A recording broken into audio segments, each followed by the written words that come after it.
કોઈ માણસનું મૃત્યુ થઈ ગયું, જેના શરીરમાંથી ચેતના જતી રહી, આત્મા જતો રહ્યો, જે માણસનું શબ પડ્યું છે, હવે એને તમે કોઈ પણ ધર્મનું બળ લગાડો, કોઈ પણ ધર્મની શક્તિ લગાડો, તો એના શરીરમાંથી નીકળેલો આત્મા પાછો શરીરમાં આવે નહીં.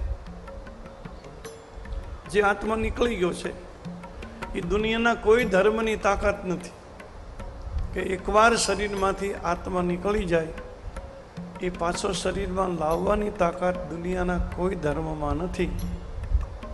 પણ સત્યવાનનો પ્રાણી યમરાજા લઈને જાય અને સાવિત્રી પતિવ્રતા ધર્મથી એના પતિના પ્રાણને પાછો એ શરીરમાં લાવે.